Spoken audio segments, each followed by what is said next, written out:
Hello and welcome to the Rippling Pages podcast with me, Liam Bishop, curating the best writers to inspire you and your writing. Now, a high income, an Ivy League degree, a comfortable life in Dubai. If I were to offer those to you, would you take them? Well, that's what the narrator of Uttama Kirit Patel's novel, The Shape of an Apostrophe, has. But life is not what it seems for Lina.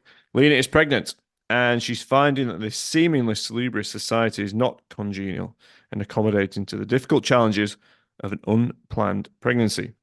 Surrounded by complex family dynamics, it becomes a question of what kind of environment Lina's child will be brought into.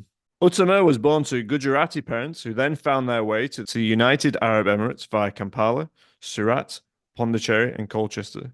Uttama now lives in Thailand and has lived in a whole host of other cities.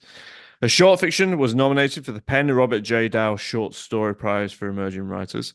She was also a semi-finalist for the Raymond Carver Short Story Prize. But Shape of an Apostrophe is her first novel. Uttama, absolutely delighted to have you on the podcast. Welcome to the Rippling Pages. Thank you. Happy to be here. Please, right, you have lived in, I mean, that isn't even the full extent of everywhere you lived. There's a long list of cities mainly, but New York, London, Hong Kong, Singapore. There's a Wow. short time in Toronto, and currently in Thailand. Is it work that takes you there, or writing, or just Different things over different things. Sometimes universities, work, love, wow, change of scene, change of pace, which is what's brought us to Thailand. So yeah, I wow. think different reasons taken me to each place, but So whereabouts in Thailand is it? I don't know it, Thailand very well, but it's in Phuket, okay. which is one of the islands. So compared to Bangkok, which is the main city of Thailand, is nice, and yeah, that definitely an island life versus a city life. Wow, oh, that sounds amazing. Yeah.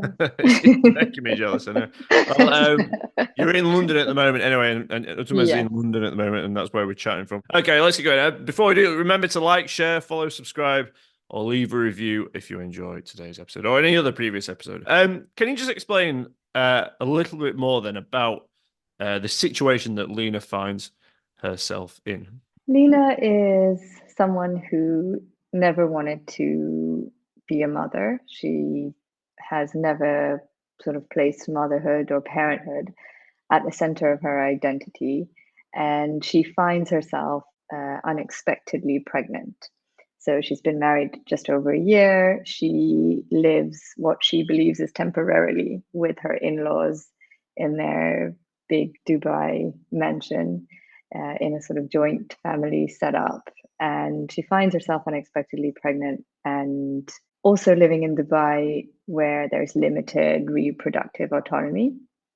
So she has basically faced with a situation and is really considering, what choice she's going to make and to what extent she's going to go to stick to her decision. When we're talking about limited reproductive rights, do you mind me asking what that is? Yeah, so, the right to an abortion, I think there's only certain circumstances under which that is allowed. Um, and it's not as relevant to Lina's case because she is married, but there's also sort of limited reproductive rights based on whether you're married or whether you're single. It is specific to Dubai, but there's lots of places in the world that have those kind of limitations, particularly relevant at the moment. But I would say that in the novel, that's one of the factors that just kind of plays into how much agency she feels she has. It isn't really a big factor in her decision making, but just sort of feeling like, can I even make choices around this? And if I did, what would they look like? And where would I, act on those choices with the freedom that I might want? Yeah. So is that the reason then that you set the novel in Dubai? Set it in Dubai actually more because I wanted to use a opulent backdrop, sort of contrast that to the way that the people living within it are imprisoned in sort of expectations of other people and living up to a certain how do I say picture that they want to present. And so I found that contrast really interesting of living in this larger than life place and yet being kind of trapped in your little sphere of what is socially acceptable and whose voices are in your head when you're making decisions about your life. So it's also, I grew up in Abu Dhabi in the late 80s, early 90s. So it's a part of the world that I know well and love and have seen it grow. It's quite rare to sort of grow up with a city, but I used it as a setting as well because Lina as a character has that kind of relationship with the city that she grew up in as well. Did you then have an idea of writing a novel about, was it always about a Yeah. pregnant woman? Yeah, absolutely. I mean, the premise of the novel, like I always knew I wanted to tell this story of a woman who just doesn't want children. And I wanted to allow that choice to exist or that want to exist without providing justification or myriad of reasons and just explore the nuance of that maternal desire or the lack of that desire. So that was always going to be the story. That was always the kind of voice I heard. And it was actually born out of I found myself writing an apology letter one day to the biological child that I had decided not to have in favor of adoption. And as I was writing, I was wondering what I was apologizing for. And I realized that even though I wanted to be a mother, I was apologizing for not wanting to be a particular type of mother and was struck by it, offended by it, thought, women should be allowed to have those choices and all the nuances around that. So I always knew that was going to be the premise and wanted to explore that further in the story. Wow, that's thanks for sharing that. When did you write that letter? Oh, a long time ago, more than 10 years ago. Okay.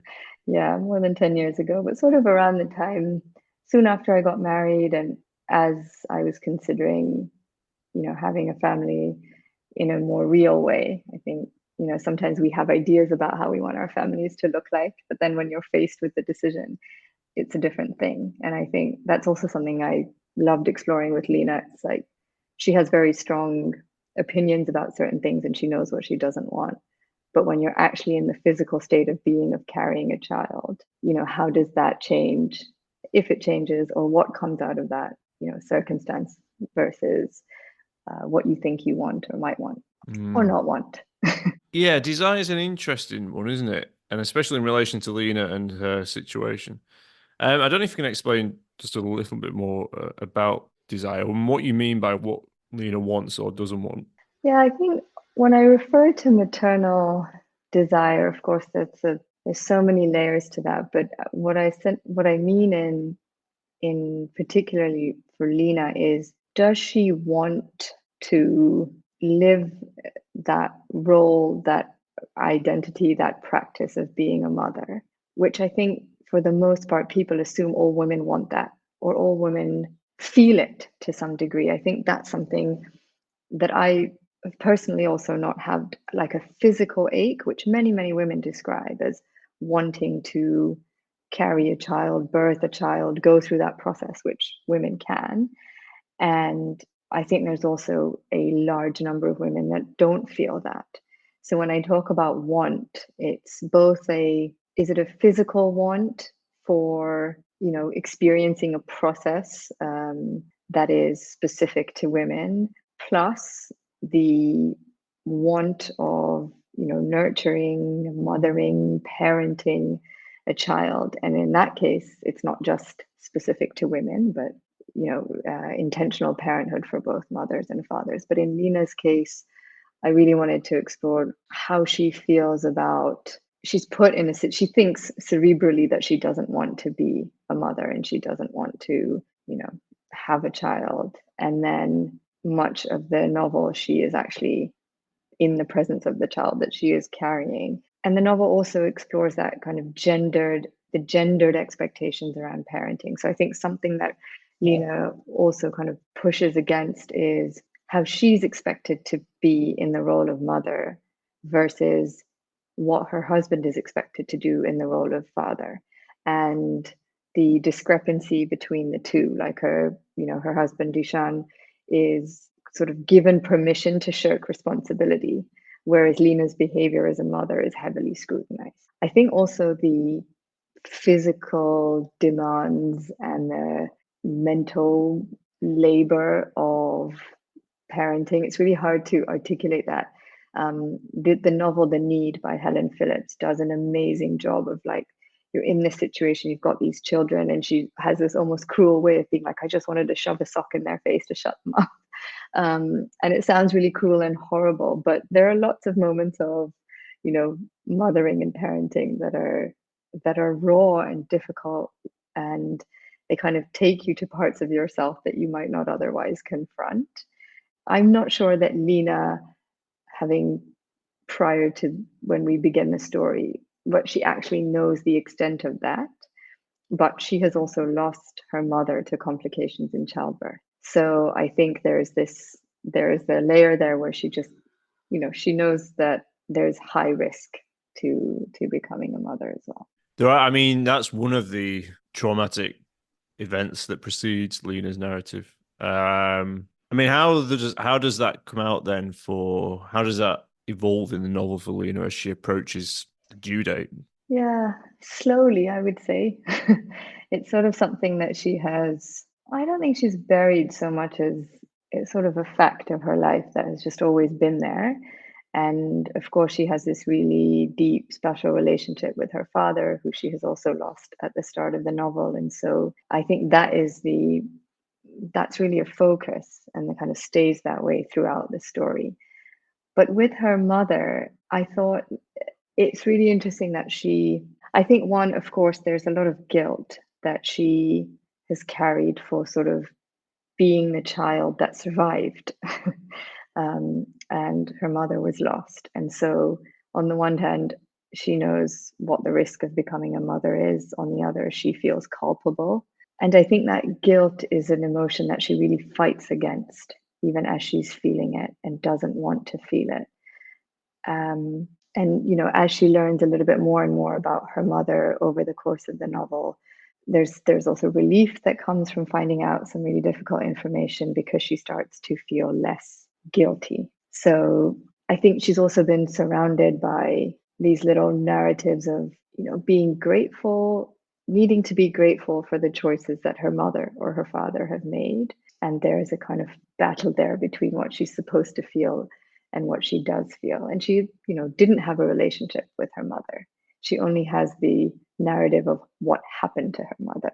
Perhaps as a result of this, then is it fair to say that she doesn't have the support network that she do with? Yes, absolutely. I think that's fair to say. I think she did with her father, or maybe had the freedom to be as she is, and that's what she's lost with his loss. And then on a surface level, looks like she does have support because she's married and she's got in-laws, and there's a whole social community around that. But she doesn't have that feeling of being loved and seen, despite everything, despite changes, despite the years gone by, whatever it is that most people, more fortunate people, have with their parents. Well, the people that she's surrounded by. So two of the main people you have mentioned, Ishan and her mother-in-law. I don't know if you can just explain their roles in the novel. Two Yeah, very sure. different and interesting characters. Yeah, very different characters. Ishan, who is Lina's husband, who is by definition a good Indian boy and kind of likes to play by the rules, good to his family, works in the family business. He really is, compared to Lina particularly, he just kind of is. He doesn't do much self-reflection. He has a lot of good intentions but doesn't always act on them. And he's a character that a lot of people don't really like, but I think is a character that is not uncommon to see. And also, Lina and Ishan developed a relationship and a marriage in a different scenario. And then when they live with his parents, she starts to see some changes in him. And again, it comes down to, what is being done to satisfy the expectation of someone else versus for themselves. So he's really like an example of that. He isn't a very strong support. I think there's love there, but I don't know that he fully understands Lina, or she doesn't feel like he does. So Auntie M is Lina's mother-in-law, Ishan's mother, and she is a fascinating character to follow and write about. And I really wanted to share and show two strong women. Auntie M, maybe not at the surface, but I would say that she's also a feminist in a completely different way than Lina is. And you sort of learn things about her as the story progresses. But I wanted to create a character that was, in some ways just stereotypical Indian mother-in-law. There's obviously a lot more depth to her. But I think the relationship between the mother-in-law and Lina is also something that I love to explore, because there's this narrative around it, which is around in-law relationships in general, right? You're my mother-in-law, so therefore you're like my mother, or you're my daughter-in-law, so therefore you're like my child. And I've also always found that really like a tired, reason and a unrealistic expectation. I wanted to explore and create a relationship where you don't get along. You're both really strong. You both have kind of fierce methods of doing what you want to do. And maybe that's okay. And what we really need in some of these relationships is a respect, and not a friendship, or not a child-parent relationship. What makes her a stereotypical Indian mother-in-law? she's very she's heavily biased towards her own son, in whom she sees no flaws. Okay. She imposes her opinions and, um, her way of life, and her style and her food and how to be in a situation, on her children and on her daughter-in-law. She has high standards, or specific standards for how she would like her daughter-in-law to behave and be. And unfortunately, those expectations are kind of quite traditional and gendered, right? She wants her to maybe not work once she's become a mom, and she doesn't really take her career that seriously. And Yeah, so when you said then that she's a feminist, why is she a feminist? I think I wouldn't say she would call herself that, but I see that in her, because when it comes down to it, she she's unapologetically who she is, and I think that's a difference between her and Lina, where Lina sort of is trying to fight to prove that she's right, and it should be like this and it shouldn't be like that. And I think Auntie M is just a lot more in control and in the know about what she wants and why she wants it. And I think that's feminist, and that's okay. So of course she's not perfect. There's no perfect feminist, but I think she does stand as an example of a strong woman who, yeah, lives by her standards. There's of course choices she's made, in the past, for her family, for her son, that are, fought against the challenges that she faced and with her in-laws and whatnot. So different time, different set of circumstances, but I think she's unapologetically herself. Yeah, you mentioned when you were speaking at the start about your choices around Lina and Lina being pregnant. You said there was I think you said something like I shouldn't have to apologize for who, not wanting to make these Mm, choices about not being pregnant. And then you use yeah. this idea here that she's a woman that shouldn't apologize for Mhm. for who she is. I just wonder if there's a wider comment that you're making here about women and women in society. Yeah, I think so. I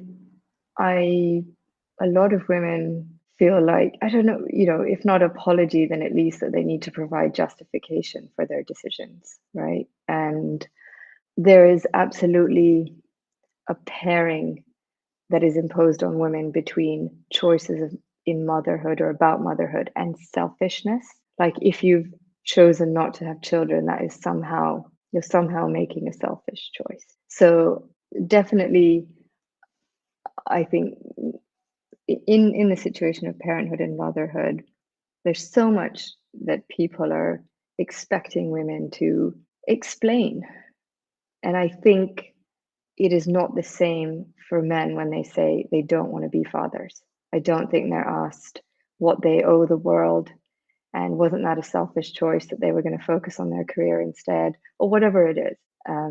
So yeah, I think there's a lot more explaining, justifying, apologizing, whether it's a direct apologizing or just, apologizing to oneself even, and carrying that guilt of why you've made certain choices. That I think is a wider thing for women. Thank you for sharing that. Yeah, your novel it's asking those questions, I think. And some of these, well, obviously these attitudes are pervasive, aren't they? They're archaic and pervasive.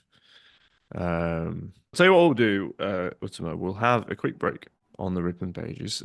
Do come back after the break, though. Obviously, you need to come back, Uttama, so we can carry on talking to you. Our listeners can come back as well, because we're going to be talking more about the shape of an apostrophe. See you soon. Did you know that there is a Rippling Pages bookshop? It's not a real bookshop, but it is online and it's hosted by bookshop.org.uk. There you can access all of the books of the Rippling Pages guests, including Uttama's.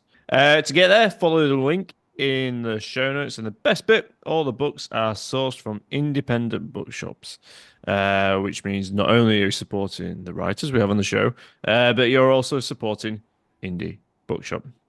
Okay, let's get back into it, and let's get back to the shape of an apostrophe with Uttama Patel.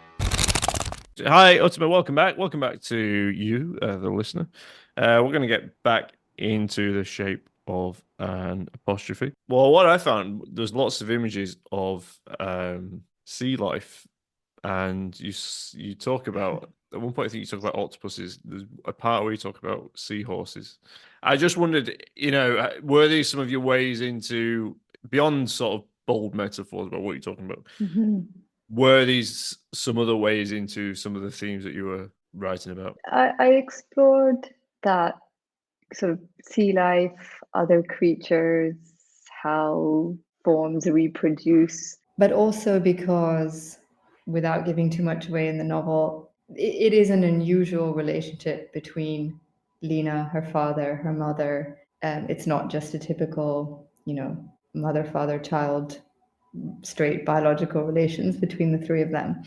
And in the exploration of these creatures, it's just looking at other examples of how to be family or how to be parents. And we often, I think, again, stick to quite traditional gendered notions of who carries responsibility, who carries physical.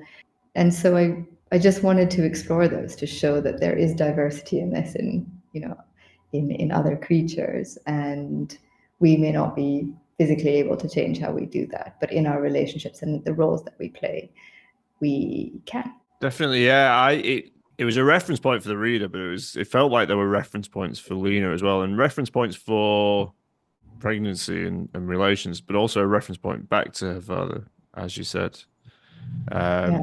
And as I think about it now, it makes me think she's finding a way through this, and she lost these two substantial, figures in her life before this. Ihsan is, yeah, sometimes Yeah. doesn't really match up to expectations, does he? And obviously, Auntie Ems is really dominating presence, but she's trying to help her.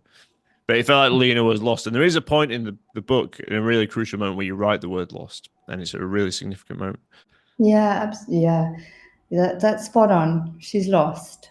She is lost in through, I would say, most of the novel, and in different ways. But I think the reason for her being lost, and what I'm sort of exploring with the themes in the novel, is so long as she's trying to satisfy somebody else's want and expectation and acceptance and whatnot, she's lost. I think what I'm trying to get at with the end and the ending is, sometimes you have to really be in a position of everything has been stripped from you, and then you are finally left with yourself. And then you might find that home and that sense of, belonging or being rooted to yourself, which I think Lina does not have until the very end. Well, that's really powerful, and it is a really powerful ending. But yeah, beside that, obviously, Lena is incredibly resilient to what's going on. There's also a reason that Lina's like a really strong character who is, she's educated, she's successful, she's by many definitions a really powerful woman. And that's also as an intentional choice, using a character like that who can still feel not good enough, not fitting in, not having a voice, and particularly in the domestic sphere. I think there's lots of men and women who can have really powerful voices on a podium and be really feeble at home. And that's why I've honed in on a family and a home, to look at that, like the domestic sphere as a place that's kind of reflecting these wider shortcomings. And I think it's a prime opportunity in a space where we can change that, but we don't often change that. Yeah, definitely. But shapes, lines, traces, there are lots of these in the novel too, and the title alludes to this idea of a sort of tracing a shape. With Lina being an artist, and she sketches portraits in charcoal, so there's a kind of literal use of the shapes and tracing. And one of the things I was looking at was how I wanted to show those, bodies and those shapes and those faces, and they're her father's and her baby's, and I wanted to show the sort of transitory nature of those forms, kind of pulling into the theme of our internal self versus our external self. And there's a point, there's her father's cremation, there's a point in the novel which is almost like what she feels is a second cremation, and Lina starts to come to terms with this idea that what she had held onto was the form of her father and the body of her father. So there's definitely use of those shapes and some of that imagery to think about, to the kind of permanent versus transitory nature of our bodies and what's important. And I'd like to think that Lina had a more fluid sense of self as the novel progresses. And then, of course, there's the form that's growing in her own body. And this, when she starts in the start of her pregnancy, she's very much sees the child inside her as an outsider, like this is an external form and shape that lives here. And then how do some of those boundaries blur as her relationship changes, including the change of her own body, but then what's happening physically to her baby as well. No, it's interesting. It's interesting it's just quite interesting that the way that you write about it. On the flight back from Bombay, she'd drawn the taunting clouds that shaped into a limb, an oddly crooked toe, and untethered nose. It speaks of her thinking about uh, her child and what's Yeah, going to come. she's a visual thinker. Mm. Yeah, she's a visual thinker. So I think that some of those images are just, like they're sometimes disjointed, they may be disturbing. And I think that's kind of reflective of her state of mind sometimes as she's thinking of them. Do you think that we are, you know, disjointed as people, as bodies sometimes, or does it reflect a kind of deeper idea Yeah. that Lena maybe has? Uh, I think we can be, but I think more, I'd say that we put a lot of importance on our bodies, and it's almost because it's the easiest one to see. And particularly in the world that Lina is in, there's so much commentary around skin color, body weight, all this, right? I've kind of shown some of that around the community in the Bai that she is part of.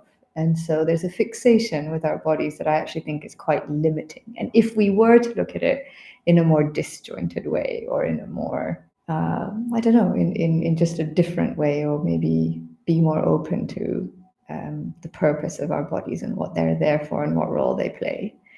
Yeah, I think there's quite a bit to gain from that. Yeah, that's it's a good question. There's more there. I'm just thinking of it. Okay, I'm going to say, what do you think there is to be gained? Freedom. Freedom, I think, is to be gained from not being hyper fixated on our bodies. Because, and that's something that is a big lesson and power that comes from grief. Because as soon as if you've ever witnessed a person pass, you absolutely understand how useless a body is to what is important. And I don't mean to discredit that we need to take care of our health and our physical body, but in how we attach ourselves to people and to ideas, I think we are, or our perception of ourself, we're so concerned about how it's going to come across and how we're going to be seen. And I think if we would just remember that that body is just a dimensional form that carries what's inside of us, it would be a lot more freeing. I think I was going to say, especially for women who are more scrutinized for their bodies, but I think it's the same for men. You know, going back to the idea of choosing motherhood, I mean, there's also this idea that because we have this body, we owe the world a baby because we can make one. I mean, that's like that's a larger one. But yeah, I think absolutely in the world that Lina is in, there's how she dresses, her hair is curly, she's darker skinned, and there, I think the more importance that's given on that makes a person more conscious of that, takes them away from the parts of their inner selves that they should rather be paying more attention to. It just takes them longer to get there, as it's taken Lina a long time in the process to get to that towards the end, where suddenly she realizes, okay, none of this stuff is important. But it shouldn't have to take, I think, so much. Yeah, values are ascribed to Yeah. aesthetics, aren't they? Becomes associated with a lot of things. Of course. I don't know if we could just round off by maybe just reflecting on your writing journey. I think well, not a version, but these characters, I've seen these characters before in some of your short stories. I wonder if you just had any reflections about the writing journey and and where it's got you to. Well, the novel, yeah, started off as a short story called Grinch in Girigun. So the characters in that short story, you'd recognize Lina's in there, Shobha, Raja, some of the same characters. And I wrote that story, didn't really love it, but my teacher at the time suggested, lots of people responding really well to it. Consider taking a novel writing class. So I did. I showed up to that novel writing class. The assignment on that day was to just write the first paragraph of your novel, and I'm pleased to say it's the same one. It's the same one that the novel starts with. Amazing. It took me about 7 years to write the novel. I was working in a corporate marketing job, so I used to write every Saturday, and then had about 8 weeks at a time when I disconnected from technology and went off to New Zealand by myself and wrote what I think was the better parts of the novel.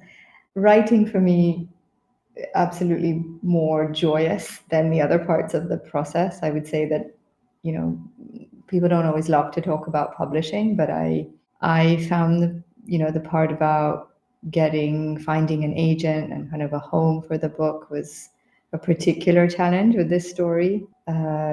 Specifically, agents not knowing where to place it, the market, the country.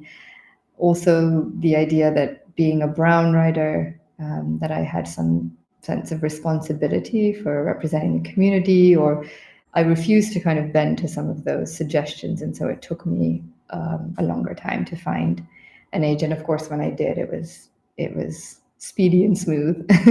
And then it found a lovely home with Serpent's Tail. But Yeah, I'm glad. Well, I'm glad that you did that, and it's the journey that's brought you to where it is now. But I love that. I love that the first paragraph is still the first paragraph. yeah, That's a really lovely little yeah. that's a little Easter egg for everyone. Well, it's been I mean, it has been a journey because you've traveled. Also, you've traveled pretty far and wide, and I know to hear you traveled to New Zealand as well to sort of cut off and Yes. get it written. What works for you? What works for you, isn't it? I think. Exactly. Well, it's been a pleasure talking to you, Uttama. your novel, The Shape of an Apostrophe, is out now. But for now, Uttama, it's been my pleasure to have you on the Rippling Pages. Thanks for fitting us in as well to your schedule whilst you're over here in the UK. Thank you so much, Liam. It's great to chat about the book and all sorts. Pleasure to be here as well.